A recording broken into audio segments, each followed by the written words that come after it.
Alléluia. Alléluia. Que ta volonté soit faite sur la terre comme au ciel. Que ta volonté soit faite sur la terre comme au ciel. Dieu n'a oublié personne. Dieu n'a oublié personne. La promesse de Dieu en ce qui concerne la restauration, la promesse de Dieu en ce qui concerne le salut, la promesse de Dieu en ce qui concerne la rédemption, la promesse de Dieu en ce qui concerne la paix, la promesse de Dieu en ce qui concerne la stabilité dans tous ces aspects, stabilité spirituelle, stabilité sociale, stabilité conjugale, stabilité matérielle, stabilité financière, est une promesse réelle. Dieu n'a oublié personne et Dieu n'oubliera personne.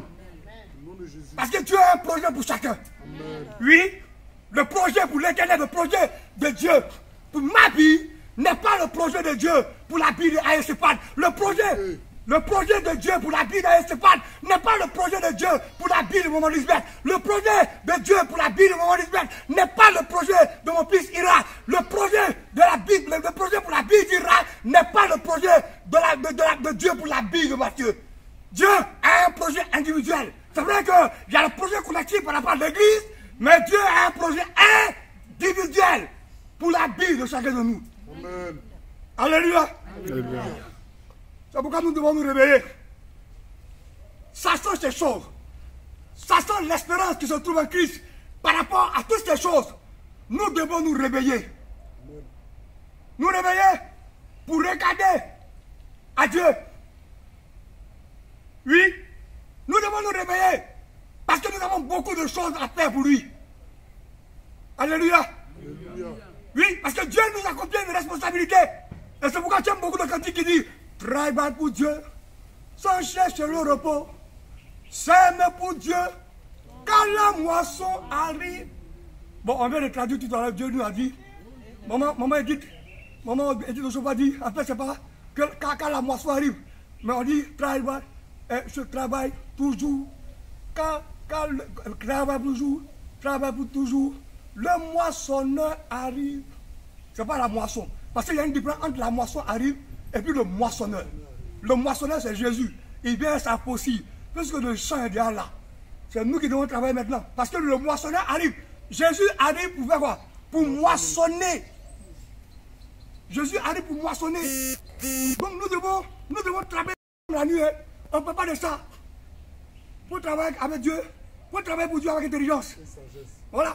Avec sagesse, on n'a pas dit, bon, comme Dieu a dit, le travail pour lui sans relâche, sans repos, donc la nuit il ne doit pas. Non, il ne doit pas faire attention. Alléluia. Il faut dormir, mais il faut savoir à quel moment. Alléluia. Voilà. Que Dieu son nom soit béni. Amen. Ce midi, je suis venu dire à quelqu'un que l'église du Christ céleste est une église qui a été fondée sur le socle, le rocher des siècles. L'église du Christ céleste a été fondée sur la personne de celui qui se définit en tant que l'alpha et l'oméga, le commencement et la fin de toutes choses, le premier et le dernier. L'église du Christ céleste a été fondée sur le Père des esprits, celui qui règne et qui domine sur toutes choses. L'église du Christ céleste a été fondée sur celui dont la Bible qui s'appelle Jéhovah Rama, sur qui le monde a été fondé. À l'éternel la terre, ce qu'elle en fait, le monde de ceux qui l'habitent, car il a fondé sur les fleuves et a permis, sur quoi? A permis sur quoi? Sur la mer. Il a permis sur les mers. Alléluia. Il a fondé sur les mers, il a permis sur les fleuves. Dieu règne dans son église. Amen. Dieu vit dans son église. Amen. Dieu n'a pas quitté son église. Contrairement à ce que certaines personnes me font croire, certains prédicateurs, Dieu n'a pas quitté son église. Jamais. Et Dieu ne quittera pas son église. Jamais. Jusqu'à ce que son fils revienne. L'église du Christ céleste est une alliance établie avec un homme. Nom de Jésus. Oui, mais au-delà des proportions pas. L'église du Christ céleste a été établie entre deux individus, entre le Père et le Fils. Alléluia. Et la personne que Dieu, le Père et le Fils ont choisi, constituée par l'Esprit, c'est le prophète Biléou, je ne pense pas.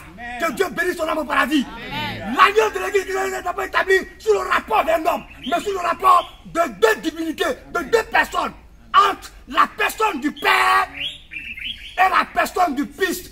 C'est le Père qui a dit au Fils, dans Causerie, qu'en 1947, le 29 septembre, en 1947, le Père dit au Fils, à Jésus, que je vais envoyer une église sur la terre pour déstabiliser le royaume des ténèbres. Le Fils a répondu au Père, je suis d'accord. Mais quelle est la personne qu'on va choisir?